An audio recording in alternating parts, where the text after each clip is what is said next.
Assalamualaikum warahmatullahi wabarakatuh. Saya dari kelompok 10 yang akan membahas tentang Supply Chain Management and Collaborative E-commerce yang beranggotakan 5 orang. Saya Saskia, ada anggota saya Karen, Arma, Jeffrey, dan Arafat.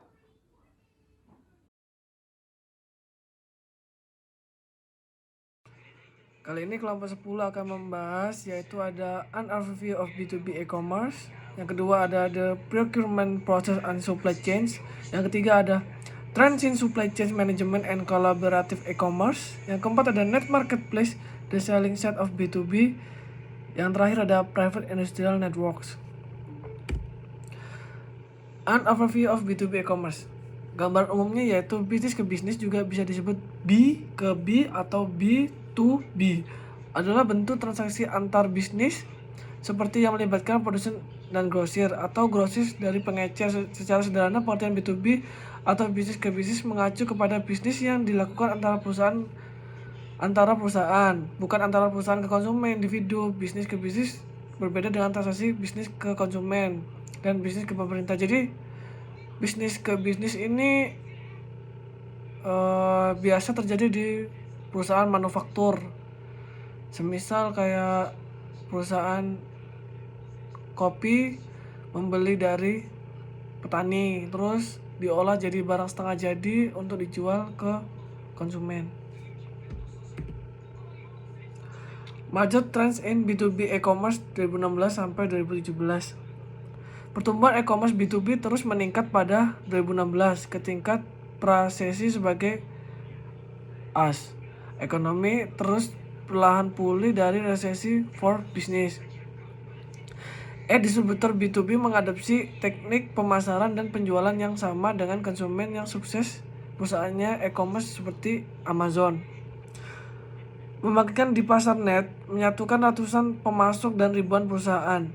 Manajemen risiko perusahaan meningkatkan fokus mereka pada risiko dalam rantai pasokan setelah buta dalam beberapa tahun terakhir oleh jumlah bencana alam dan buatan manusia. Manufaktur regional, risiko jaringan global yang jauh menyebabkan peningkatan manufaktur dan rantai pasokan, memindahkan produksi lebih dekat ke permintaan pasar.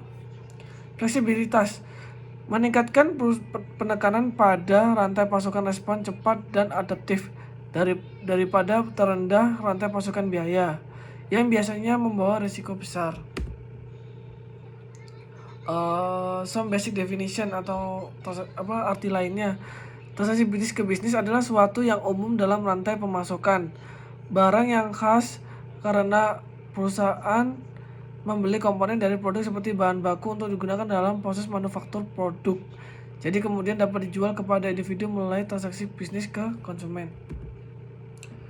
Ya, ini adalah tabel the evolution of B2B e-commerce. Kita lihat situ ada mobile apps, social network, net marketplace, private e-commerce website, electronic data interchange, automated order entry system. Terus ada lagi di slide selanjutnya ada the growth of B2B e-commerce. Di situ ada traditional B2B dan lain-lain. Nah, dijelaskan bahwa diproyeksi tumbuhan dari sekitar 6,7 triliun dolar pada tahun 2016, sekitar 46% dari total perdagangan B2B di Amerika Serikat menjadi 9 dolar triliun. 51% dari total perdagangan B2B. Pada tahun 2020, beberapa pengamatan penting untuk diperhatikan sehubungan dengan gambar 12.2 yang tadi. Yang pertama, menunjukkan bahwa keyakinan bahwa pasar online akan menjadi bentuk dominan e-commerce B2B tidak didukung meskipun tingkat pertumbuhan mereka telah meningkat. Sebagai perusahaan seperti Amazon atau eBay mendirikan net, kedua jaringan industri swasta memainkan peran dalam e-commerce B2B, baik sekarang maupun di masa depan. Potensi, manfaat, dan tantangan e-commerce B2B. Terlepas dari jenis spesifikasinya, perdagangan B2B secara keseluruhan menjanjikan manfaat bagi perusahaan, baik pembeli maupun penjual, dan keuntungan yang mengesankan bagi perekonomian. E-commerce B2B dapat biaya administrasi yang lebih rendah, biaya pencarian yang lebih rendah, untuk pembeli, mengurangi biaya persediaan dengan meningkatkan persaingan di antara pemasok, mengurangi waktu siklus produk dengan berbagai desain dan jadwal produksi dengan pemasok, meningkatkan peluang untuk kolaborasi dengan pemasok dan distributor. Yang kedua, menciptakan transparansi harga yang lebih besar, kemampuan untuk melihat harga beli dan jual yang sebenarnya di pasar. Jadi di situ bisa membandingkan. Yang ketiga ada meningkatkan visibilitas dan berbagai informasi secara real time di antara semua peserta di jaringan rantai pasokan. Nah, selanjutnya itu ada tahapan proses pengadaan, di mana ada 7 tahapan. Yang pertama itu search, di mana perusahaan ini mencari pemasok melalui internet, brosur, katalog, dan lain-lain. Yang kedua ada quality, di mana perusahaan ini melihat apakah pemasok ini yang akan memasok barang ke perusahaan ini apakah sudah memenuhi syarat apa belum. Yang ketiga ada negosiasi, di mana antara dua pihak ini, perusahaan dan pemasok ini melakukan dealing harga dan melihat perusahaan ini jika mengambil barang ini persyaratan dari pemasok itu seperti apa, dan jika ada hutang nanti itu jangka waktu pembayarannya ke pemasok itu seperti apa, seperti itu. Dan selanjutnya yang keempat ada purchase order, di mana perusahaan ini mendata apa saja yang dibutuhkan untuk diberikan ke pemasok. Yang kelima ada invoice, yaitu perusahaan melakukan pre-order untuk memberikan informasi sistem keuangan agar tersistematis. Yang keenam ada pengiriman barang. Yang ketujuh terakhir ada pembayaran. Nah, di sini ada tipe-tipe pengadaan, ada 2 tipe, yaitu direct goods atau barang langsung, di mana barang yang secara langsung diproduksi oleh suatu perusahaan atau disebut dengan pemasok yang akan menyuplai memasukkan barang untuk dijual di suatu brand atau perusahaan. Yang kedua ada indirect goods atau biasanya disebut dengan barang tidak langsung. Barang ini itu tidak berhubungan langsung dengan produksi. Contohnya perusahaan butuh alat tulis, nah seperti itu. Nah, barang tidak langsung ini biasanya juga disebut dengan MRO goods. Nah, selanjutnya ada 2 cara untuk membeli barang di perusahaan. Ada dua ya. Yang pertama kontrak purchasing, biasanya digunakan untuk membeli barang langsung karena melibatkan perjanjian jangka panjang untuk membeli suatu produk yang spesifik dengan kesepakatan yang sudah disepakati dan dalam jangka waktu tertentu. Yang kedua ada spot purchasing, di mana pembelian barang ini dibutuhkan secara cepat dan terdapat banyak suppliernya dari barang tersebut. Dan biasanya metode pembeliannya itu digunakan untuk pembelian barang indirect goods kayak tadi, kayak alat tulis atau materai atau buku yang dibutuhin perusahaan secara cepat. Nah, di sini ada rantai pasokan multi tingkat, di mana suatu keadaan rantai pasokan ini mempunyai beberapa tingkat dari perusahaan yang telah ditentukan dan biasanya disebut dengan pemasok. Yang pertama itu ada pemasok tingkat 1, di mana pemasok tingkat 1 ini yang mempunyai brand dan yang berhubungan langsung dengan konsumen. Yang kedua ada pemasok tingkat 2, di mana dia ini sudah memiliki barang jadi yang akan dimasukkan ke perusahaan. Yang ketiga ada pemasok tingkat 3, di mana perusahaan ini memasok barang yang belum jadi yang akan diproses di pemasok tingkat 2. Dan selanjutnya ada visibilitas dalam pengolahan rantai pemasok, di mana konsep utama dari rantai pemasok yaitu ketika suatu perusahaan yang melakukan pembelian bisa memonitor output dan harga pemasok dari pemasok tingkat pertama dan kedua. Dan rantai pemasok bisa dikatakan visibilitas adalah ketika Anda tahu dengan jelas apa yang telah Anda pesan dari supplier, mengetahui jadwal produksi supplier, dan kapan Anda bisa melacak barang Anda yang telah dikirim hingga pada akhirnya barang yang Anda pesan itu sampai ke gudang penyimpanan. Bismillahirrahmanirrahim.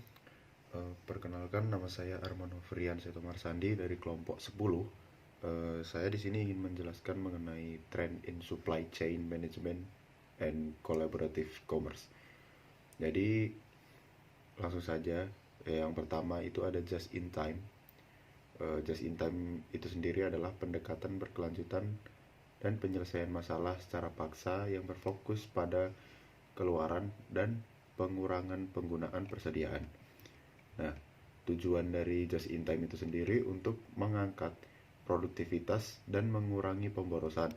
Just in time didasarkan pada konsep arus produksi yang berkelanjutan dan mensyaratkan setiap bagian proses diproduksi bekerja sama dengan komponen-komponen lainnya. Selanjutnya, terdapat keuntungan dari just in time. Jadi, yang pertama, keuntungan dari just in time itu sendiri yaitu pengurangan persediaan, lalu ada peningkatan kualitas, lalu ada waktu tempuh lebih pendek, biaya produksi yang lebih rendah, peningkatan produktivitas, peningkatan utilitas mesin, dan yang terakhir, keuntungan terakhir adalah fleksibilitas yang lebih besar. Setelah itu, terdapat empat konsep yang harus dipenuhi dalam just in time itu sendiri. Yang pertama yaitu memproduksi apa yang dibutuhkan hanya pada saat dibutuhkan dan dalam jumlah yang diperlukan. Selanjutnya, yang kedua, pengendalian cacat secara otomatis yang tidak memungkinkan unit cacat mengalir ke proses berikutnya. Lalu yang ketiga, mengubah-ubah jumlah pekerja sesuai dengan fluktuasi permintaan. Dan yang terakhir, berpikir kreatif dan menampung saran-saran karyawan. Lalu selanjutnya ada manfaat Lean Production System, yaitu mengenali nilai pelanggan dengan menganalisis semua aktivitas yang diperlukan untuk menghasilkan sebuah produk, kemudian mengoptimalkan keseluruhan prosesnya berdasarkan cara pandang para pelanggan. Lalu terdapat definisi dari Lean Production System. Yang pertama, dengan menggunakan teknik just in time untuk menghapuskan hampir semua persediaan. Yang kedua, membangun sistem yang membantu karyawan menghasilkan komponen yang sempurna setiap saat. Yang ketiga, mengurangi kebutuhan luas ruang dengan meminimalisasi jarak tempuh komponen.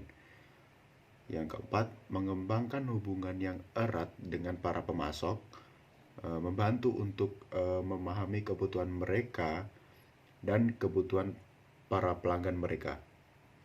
Yang terakhir, mendidik para pemasok untuk dapat menerima tanggung jawab dalam membantu memenuhi kebutuhan pelanggannya. Selanjutnya ada Electronic Data Interchange, yaitu proses transfer data yang terstruktur dalam format standar yang disetujui dari satu sistem komputer ke sistem komputer yang lainnya dalam bentuk elektronik. Lalu keuntungan dari menggunakan EDI ini adalah waktu pemesanan yang singkat, mengurangi biaya, mengurangi kesalahan, memperoleh respon yang cepat, pengiriman faktur yang cepat dan akurat, serta pembayaran dapat dilakukan secara elektronik. EDI pun terdiri dari 3 komponen. Yang pertama ada perangkat lunak EDI atau EDI converter. Yang kedua ada pesan standar. Yang ketiga ada komunikasi. Selanjutnya kita menuju ke mobile B2B. Mobile B2B ini adalah mobile commerce yang dapat diartikan sebagai sistem perdagangan elektronik e-commerce dengan menggunakan peralatan portable atau mobile seperti telepon genggam, telepon pintar, ada PDA juga, ada notebook, dan lain-lainnya.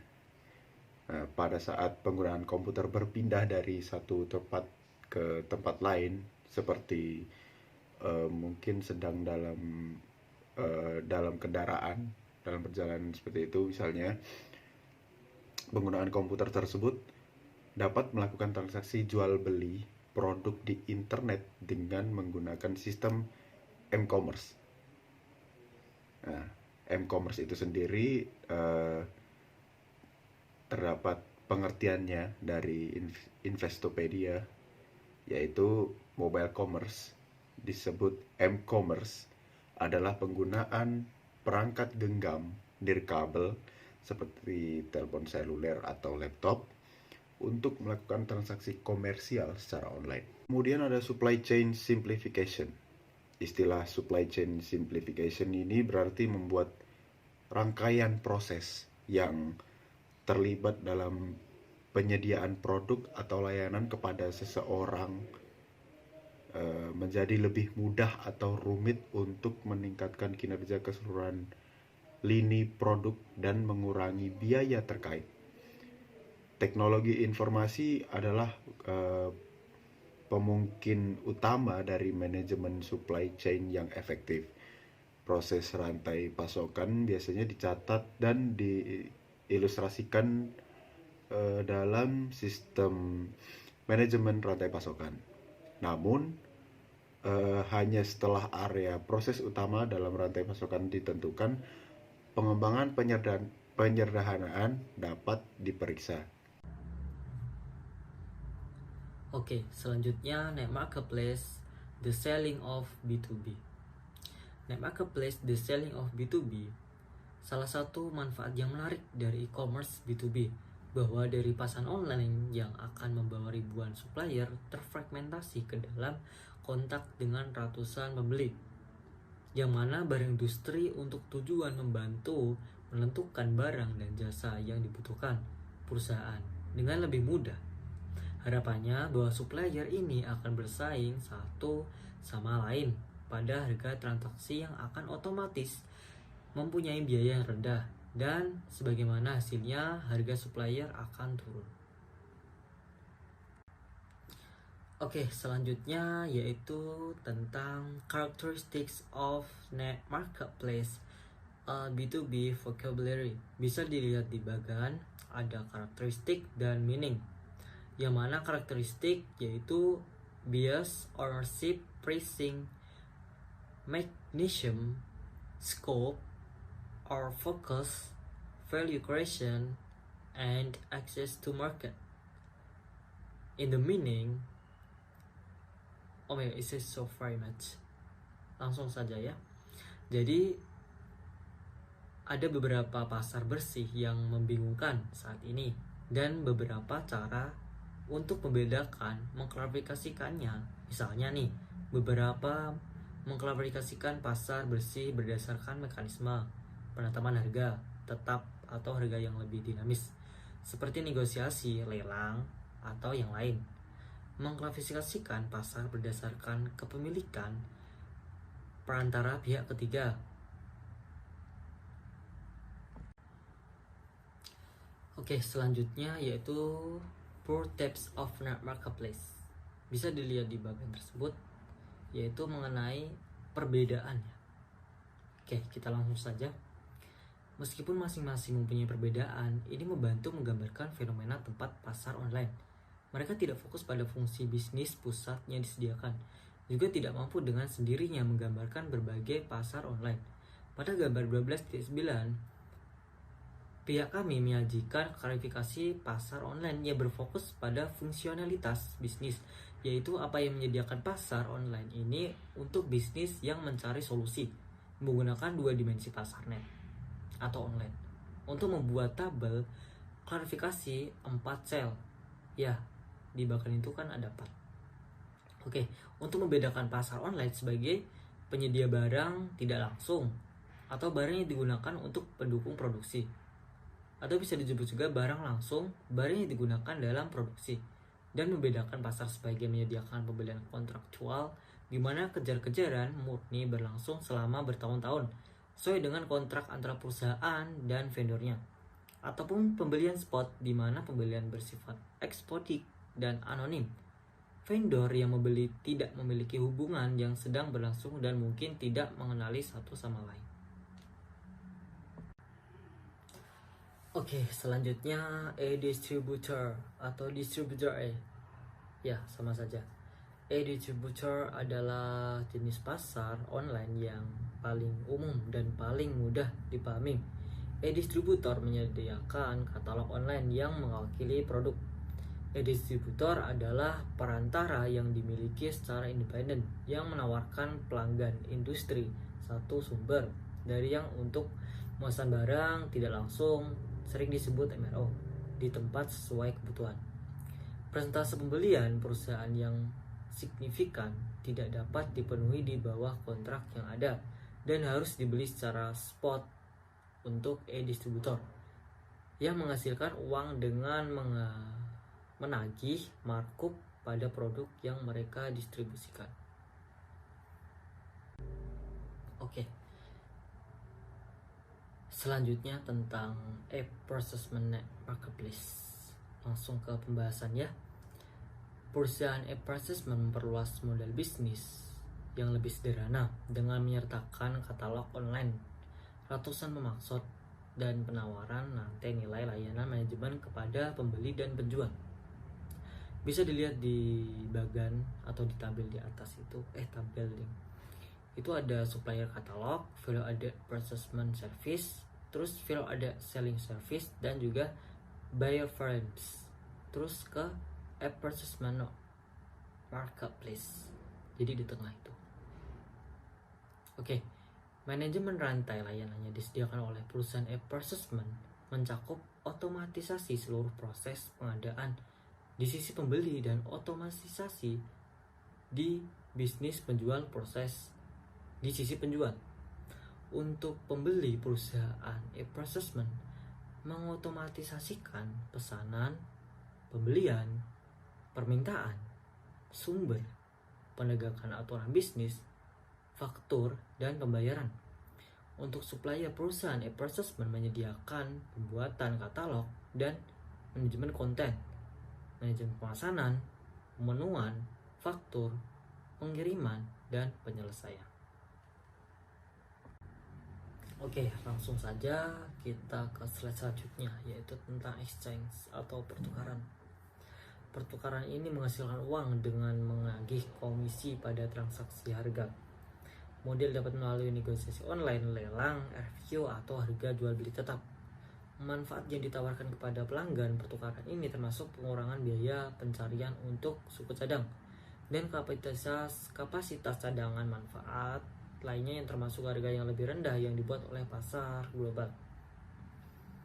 Didorong oleh pasangan di antar pemasok yang mungkin menjual barang pada sangat rendah atau margin laba pada satu harga pasar dunia.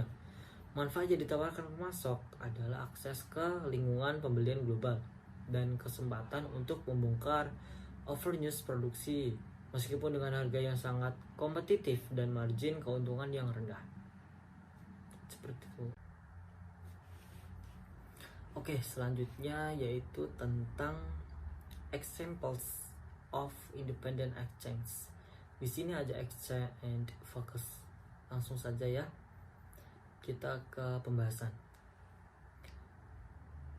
Di hampir semua pesanan ukuran kapan saja dan yang diinginkan pada semua langkah ini, banyak pertukaran gagal mengakibatkan jumlah peserta yang sangat kecil. Beberapa perdagangan dan nilai perdagangan kecil per transaksi. Alasan yang paling menguatkan itu tidak menggunakan pertukaran, yang mana supplier tradisional yang bisa dipercaya. Sementara itu, sebagian besar bursa cenderung menjadi pasar vertikal yang menawarkan pasokan langsung. Ya, biasanya untuk industri transportasi dan layanan profesional. Oke, selanjutnya yaitu tentang examples of independent exchange. Di sini ada exchange and focus. Langsung saja ya. Kita ke pembahasan.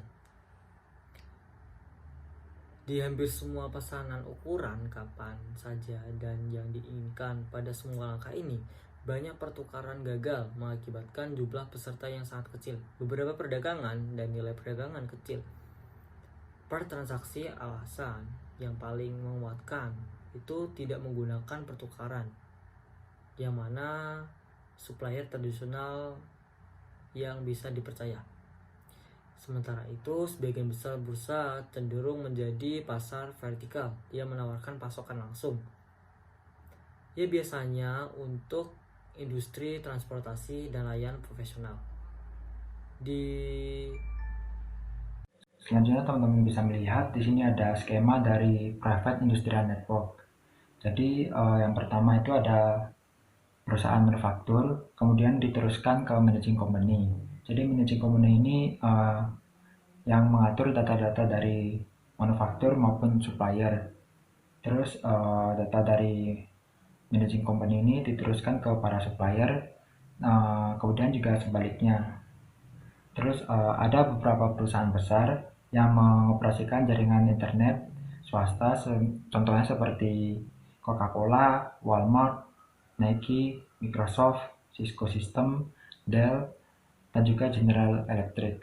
Ada perdagangan kolaboratif. Jadi jaringan industri swasta dapat mengkoordinasi upaya dalam desain dan juga rekayasa produk. CPFR atau Collaborative Resource Planning Replenishment bertujuan agar dapat membantu di seluruh jaringan untuk memastikan inventaris retail disimpan pada tempat yang optimal. Jadi jaring-jaringan tersebut seperti pertama ada memperkirakan permintaan, kemudian mengembangkan rencana produksi, terus ada namanya mengkoordinasi penyimpanan, pergudangan, dan juga adapun tujuan-tujuan khusus dari jaringan industri swasta. Yang pertama itu agar pembelian dan penjualan lebih efisien, kemudian perencanaan sumber daya dan juga skala perusahaan dan industri, kemudian peningkatan visibilitas rantai pasokan dari semua pihak yang berkepentingan, yaitu tingkat inventaris, pembeli dan pemasok, agar dapat dipantau dan disimpan di tempat yang efisien. Kemudian ada hubungan yang lebih erat antara pembeli dan juga pemasok, terus meningkatkan perkiraan pada saat permintaan, komunikasi, dan resolusi konflik. Kemudian ada operasi transglobal, dan yang terakhir ada pengurangan risiko dengan derivatif keuangan, asuransi, dan pasar berjangka digunakan untuk mencegah ketidakseimbangan penawaran tersebut dan juga permintaan. Berikutnya saya akan memberikan contoh perusahaan yang menggunakan jaringan industri swasta. Di sini saya menggunakan perusahaan S Hardware. Jadi S Hardware ini merupakan sebuah koperasi yang terdiri dari 5.100 toko retail yang menggunakan jaringan industri swasta untuk mengelola tingkat inventaris dan kerjasama dengan para pemasoknya. Sebelumnya sekitar 30 manajer perusahaan dipekerjakan dan memerlukan waktu sekitar 7-10 hari untuk memproses pesanan tersebut. Jadi untuk saat ini telah diganti dengan 14 pusat distribusi S dan 9 pemasok utama. Yang sebelumnya pemasok awalnya tidak memiliki akses ke tingkat inventaris S. Terus semenjak menggunakan jaringan industri swasta, mereka dapat memperkirakan permintaan dengan cukup akurat. Salah satunya Manco, merupakan salah satu pemasok sekitar 200 produk. Itu telah mampu menekan biaya distribusi sebesar 20% dan juga biaya angkut sebesar 18% dibandingkan dengan sebelumnya. Oke, selanjutnya kita bahas tentang Amazon, yaitu kasus yang kita bawa di presentasi ini, yaitu Amazon takes on B2B with business. Jadi kita bercerita sedikit tentang Amazon memiliki sebagian besar ruang pasar e-commerce B2B senilai 6,7 triliun di Amerika Serikat, hampir 2 kali peluang pasar yang disediakan oleh 4,8 triliun ruang pasar retail Amerika Serikat. Pada tahun pertama operasinya, Amazon Business beroperasi secara terpisah dari situs retailnya, telah mencapai 1 miliar dalam penjualan B2B dan memiliki daftar pelanggan sampai 400 pembeli. Bisa dibayangkan 400.000 pembeli, menambahkan sekitar 100.000 pelanggan baru per kuartal. Sangat luar biasa. Sekarang menawarkan lebih dari 9 juta item khusus bisnis untuk dijual, semuanya pada produk kantor, komputer, perangkat lunak, hingga bagian industri persediaan kebersihan, instrumen, dan perlengkapan rumah sakit.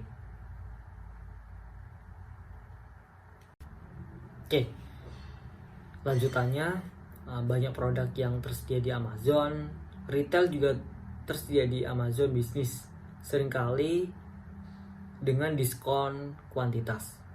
Satu-satunya pembeli adalah membuktikan bahwa mereka dikaitkan dengan bisnis nyata dan mendaftar B2B, bukan karena hanya sekali baru untuk di Amazon.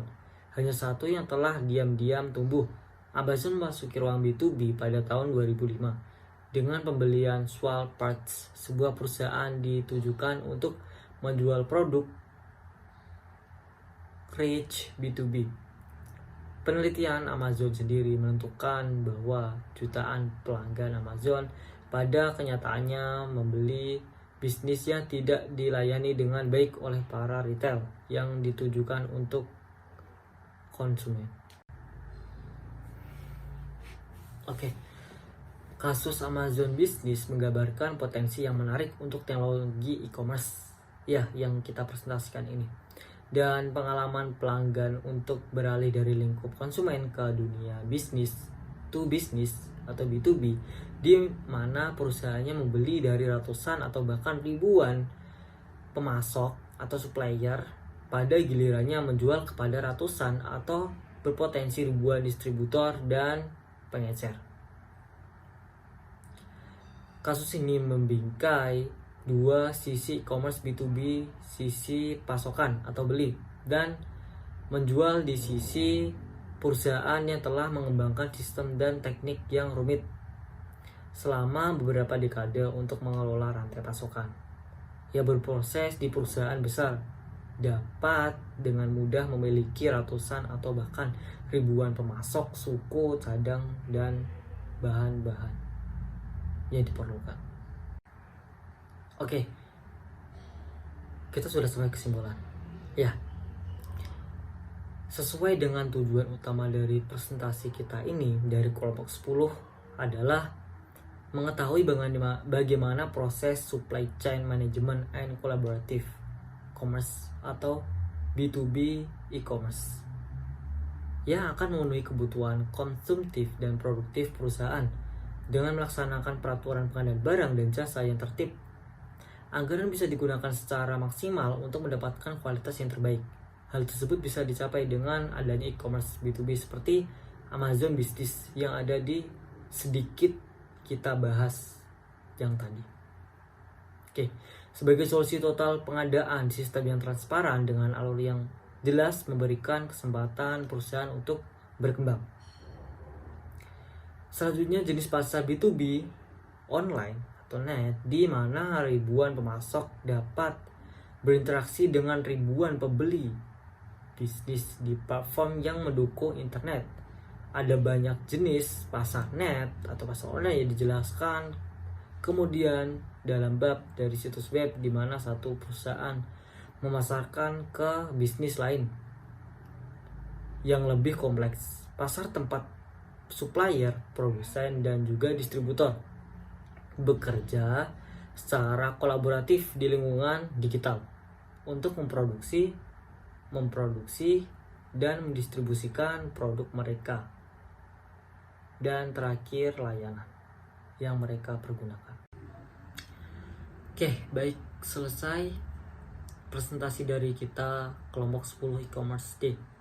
Terima kasih atas perhatiannya dan kurang lebihnya mohon maaf. Demikian akhir presentasi dari kita. Semoga bermanfaat bagi kita semua. Wassalamualaikum warahmatullahi wabarakatuh.